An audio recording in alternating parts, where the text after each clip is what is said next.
너무나도 아름답습니다. 그런데 과실도 그렇게 많습니다. 메시지를 다 전하고 난 뒤에 저 샌프란시스코에서 오신 목사님 네 분과 함께 마우이를 하루를 자고 왔습니다. 그 옆에 있는 섬 마우이섬. 거기 가가지고 그 국립공원 높은 곳에 가가지고 활화산 자리가 아직도 있는 그 모습을 보고 옆에 보니까 이 관측소가 있어요. 그 관측소에서 소개한 내용을 보니까 그 하와이의 높은 산 위에 그 주변의 관측소에 있는 그 망원경의 특징이 뭐냐면은 2만 마일 떨어져 있는 농구공을 볼 수 있는 시설을 가지고 있습니다. 미국이 1941년 진주만 폭격 때 받은 교훈을 절대로 허락지 않게 돼요. 왜냐하면 일본이 갑자기 서프라이즈 어택 해가지고 4,000마일을 달려와가지고 진주만을 공격했는데 그 적이 오는 것을 몰랐어요. 그런데 지금은 그냥 멀리서도 볼 수 있는 인공위성뿐만 아니라 지상의 높은 곳에 그 망원경을 설치해가지고 적이 오는 것을 이기는 자는 멀리서 오는 적을 미리 발견하는 자입니다. 그래서 유대인들이 결혼식 때 신랑 신부가 나란히 섰는데 주례자 앞에서 제일 먼저 하는 일이 신부가 신랑 주변을 7번을 돕니다. 그 이유는 하나님께서 특별히 이 아내에게 남편이 못 보는 특별한 은사를 주셨어요. 다시 말하면 남편의 뒷모습, 뒤에 있는 눈이 없습니다. 볼 수도 없습니다. 그 뒤에서 적이 오면은 당하게 됩니다. 그런데 아내에게는 남편에게 다가오는 적을 볼 수 있는 눈을 주셨어요. 그래서 360도 돕니다. 이만큼 또 이기는 자에게는 우리 하나님께서 그 능력을 부으실 뿐만 아니라 생명나무의 과실, 그래서 그 하와이에 있는 그 과실 중에서 특별히 마우이에서 제가 제일 맛있게 먹은 게 맹고 아니 뭡니까? 파파야가 하나에 4불짜리를 줬어요. 굉장히 비싼 거죠. 그걸 저녁으로 먹 디너로 해변가에서. 근데 참 맛있더라고. 그래서 그 기분을 살린다고 그제 도착해가지고 마켓에 가가지고 파파야를 사고 오니까 파파야도 조금 하나 그 맛이 안 나요. 하와이산 과실이 그만큼 맛있습니다. 그런데 하물며 생명나무의 과실은 얼마나 더 맛있겠습니까? 또 요한계시록 2장 11절에 귀 있는 자는 성령이 교회들에게 하시는 말씀을 들을지어다 이기는 자는 둘째 사망의 해를 받지 아니하리라. 사망이 두렵지 않습니다. 또 2장 17절에 귀 있는 자는 성령이 교회들에게 하시는 말씀을 들을지어다 이기는 그에게는 내가 감추었던 만나를 주고 또 흰 돌을 줄 터인데 그 돌 위에 새 이름을 기록한 것이나니 받는 자밖에는 그 이름을 알 사람이 없는다. 야곱이 새로운 이름을 받게 되는. 그리하여 그 야곱의 12지파를 통하여 하나님께서 예수 그리스도를 통하여 전 세계 수많은 하나님의 백성들을 자손으로 주셨습니다. 그래서 우리 주님께서는 이 이기는 자에게 특별한 이와 같은 축복을 주신 것을 야곱의 생애를 통하여 가르쳐주고 있습니다. 요한계시록 2장 26절에도 이기는 자와 끝까지 내 일을 지키는 그에게 만국을 다스리는 권세를 주리니, 또 계시록 3장 5절에 이기는 자는 이와 같이 흰옷을 입을 것이요 내가 그 이름을 생명책에서 반드시 흐리지 아니하고 그 이름을 내 아버지 앞과 그 천사들 앞에서 시인하리라. 또 3장 12절에 이기는 자는 내 하나님 성전의 기둥이 되게 하리니 그가 결코 다시 나가지 아니하리라. 내가 하나님의 이름과 하나님의 성 곧 하늘에서 내 하나님께로부터 내려오는 새 예루살렘의 이름과 나의 새 이름을 그에게 기록하리라. 이 이름이 얼마나 중요합니까? 야곱이 이기는 자의 이름을 야곱에서 이스라엘 이름으로 받게 되었습니다. 계시록 3장 21절에도 이기는 그에게는 내가 내 보좌에 함께 앉게 하여 주기를 내가 이기고 아버지 보좌 앞에 함께 앉은 것과 같이 하리라. 이기는 자는 예수님이 앉으시는 보좌 옆에 신부로 앉게 됩니다. 그래서 계시록 21장 거의 끝날 모습에 7절에 보면은 이기는 자는 이것들을 유업으로 얻으리라. 나는 저의 하나님이 되고 그는 내 아들이 되리라. 그래서 우리가 아브라함의 하나님, 이삭의 하나님, 야곱의 하나님을 부르는 이유가 이 야곱을 통하여 여러분과 저에게 아브라함을 통하여 주신 그 언약이 이루어지는 그 유업을 받게 되는 복을 이기는 자에게 허락하여 주셨습니다. 요한계시록 5장 5절에 보면은 장로 중에 하나가 내게 말하되 울지 말라. 유대 지파의 사자 다윗의 뿌리가 이기었으니 이 책과 그 일곱이를 대신하라. 예수님께서 여러분과 저를 위하여 사망의 권세를 이기셨습니다. 죄의 권세를 이기셨습니다. 그래서 다윗의 뿌리가 이기었습니다. 히브리 뿌리가 바로 이겁니다. 왜 우리가 히브리 뿌리로 돌아갑니까? 예수님이 하신 말씀 곳곳에 이 뿌리를 말씀하십니다.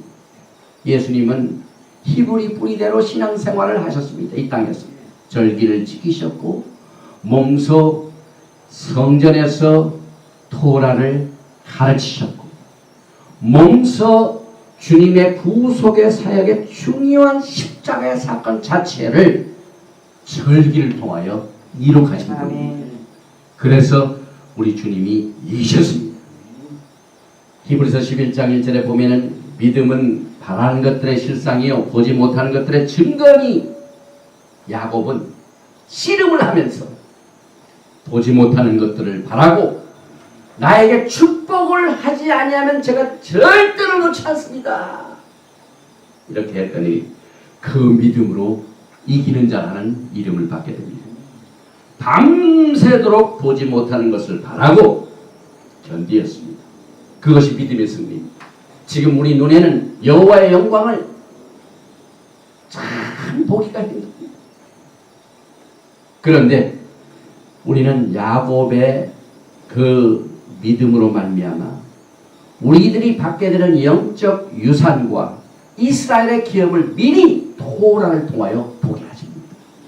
이 토라의 그림자를 통하여 끝까지 믿음으로 바라고 또 기다리며 승리할 수 있도록 인도해 주십니다.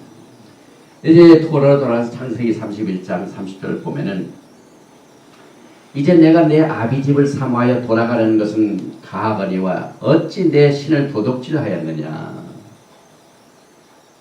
창세기 31장 31절에 야곱이 라반에게 대답하여 내가 말하기를 외삼촌이 외삼촌의 딸들을 내게서 억지로 빼앗으려 하여 두려워하였습니다. 이게 라반과 야곱 사이에는 굉장히 긴장이 있었죠. 그런데 특별히 창세기 31장 32절에 보면은 외삼촌의 신은 위에서 찾든지 그는 살지 못할 것이 우리 형제들 앞에서 무엇이든지 외삼촌의 것이 발견되거든 외삼촌에게로 취하소서 하니 야곱은 라헬이 그것을 도둑질한 줄을 알지 못함이었더라. 이제 라반부터 이랬다가 야곱이 이제 라헬을 데리고 가는데 라헬이 그 외삼촌의 그 이방신 그것을 숨겼습니다. 도둑질했습니다. 그런데 여기에 보니까 외삼촌의 신은 뉘게서 찾든지 그는 살지 못할 것이요. 이것 때문에 나중에 라헬은 베냐민을 낳다가 일찍 죽게 됩니다. 또 창세기 32장 25절에 보면은 밤에 일어나 두 아내와 두 여종과 11 아들을 인도하여 약복나루를 건널세 그들을 인도하여 시내를 건네며 그 소유도 건네고 야곱은 홀로 남았더니 지금 야곱의 이름이 이스라엘로 변했는데 지금 에서를 만나게 하여 지금 두려운 마음으로 가게 되는데 야곱이 홀로 남아있습니다. 이스라엘에 지금 홀로 남아있습니다. 여러분 전 세계 아랍권은 야곱을 죽이려고 합니다. 유엔도 이스라엘 편이 아닙니다.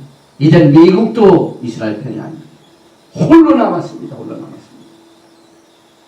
그래서 이 야곱의 생애는요 후손들의 믿음의 징조가 되는데요. 이것이 역사적으로 볼 적에 올 뿐만 아니라 미래 예언적으로도 맞습니다. 지금 야곱이 홀로 남아있는 상태, 이것은 이스라엘의 현재 상태를 말합니다. 그런데 어떤 사람이 날이 새도록 야곱과 씨름하다가 그 사람이 자기가 야곱을 이기지 못함을 보고 야곱의 환도뼈를 치매 야곱의 환도뼈와 뼈가 그 사람과 씨름할 때 위골되었더라. 그래서 여기에 그 이름이 새로운 이름을 받게 되는 배경을 우리가 잠시 살펴보게 됩니다. 또 창세기 32장 29절에 야곱이 엄청난 영적인 사건을 체험합니다. 야곱이 청하여 가로되 당신의 이름을 고하소서. 그 사람이 가로되 어찌 내 이름을 묻느냐 하고 거기서 야곱에게 축복하니라. 그러므로 굉장한 축복을 받게 되는데 야곱이 그 곧 이름을 브니엘이라 하였으니 그가 이르기를 내가 하나님과 대면하여 보았으나 내 생명이 보존되었다 합니다. 여호와의 사자와 밤새도록 씨름을 하였는데 오늘 이 창세기 32장 30절은 그림자로 이 여호와의 사자가 누구인가를 토라는 우리에게 암시하고 있습니다. 그분이 누굽니까? 내가 하나님과 대면하여 보았습니다. 하나님과 대면하다는 부분, 그분이 바로 예수입니다. 예수님과 씨름을 했습니다.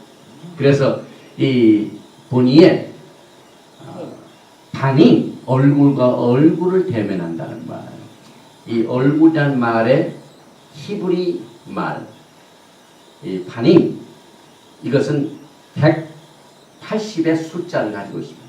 그런데 공교롭게도요, 사람이 얼굴과 얼굴을 대면할 때 몇 각도를 봅니다. 여기는 90각도, 90각도 몇이요? 180도입니다. 180도를 가지고 얼굴을 쳐다봅니다. 여기에 하나님과 대면하기가 180도로 야곱은 하나님과 대면하는 복을 받게 된 축복을 얻게 되었습니다.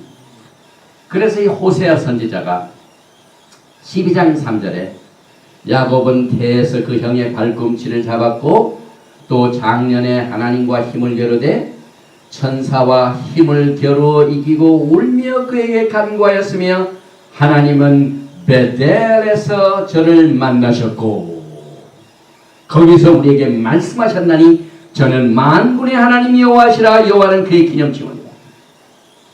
야곱이 씨름한 분은 바로 하나님입니다. 그래서 야곱, 다시 말하면 이스라엘은 약속의 땅으로 들어가기 전에 여호와의 사자와 씨름을 치워야만 합니다. 그런데 그게 역사적인 사건으로 끝나는 것이 아니라 먼 훗날 마지막, 지금도 마찬가지입니다. 지금 전 세계에 퍼지는 이스라엘 백성들이 이제 고토로 모이게 됩니다. 그런데 이것을 이루기 위하여 누구와 싸워야 됩니까? 씨름을 해야만 됩니다. 그래서 선조들의 행위는 후손들에게 예언이 되는데 하나님께서 약속하신 땅에 이스라엘에 다시 모이기 전에 주의 사자와 지금 씨름을 하는 모습들을 우리가 보게 됩니다. 그래서 지금 유대인들은요, 예수님을 메시아로 아직은 모릅니다. 그러나 예수아가 메시아인 것을 인정하는데 뭘 버리고 씨름을 하고 있습니다. 자기가 씨름하고 있는 분이 메시아인데 아직 정통과 유대인들은 예수님을 메시아로 안 받아들이고 있는데 씨름을 하면서 받아들이게 되는데 그것이 뭐냐면은 신뢰가 안 됩니다. 그리고 나중에는 그분이 바로 하나님 메시아 예수한 것을 알고 그 눈으로 예수님을 보고 다 주님 앞에 무릎을 꿇게 됩니다. 그를 찌른 자도 볼 것이요. 요한계시록 19장 내용입니다. 그래서 지금 그 여기에서 야곱이 씨름한 모든 내용 하나하나 자체가 지금 영적으로 마지막 때에 이스라엘 백성들이, 유대인들이 겪는 그 영적인 모습을 예언으로 토라는 말씀합니다. 그래서 성경에 보면은 하나님께서는 종말을 언제부터 구하신다고요? 처음부터 구하십니다. 이제 창세기 33장을 보면은 1절에 야곱이 눈을 들어 보니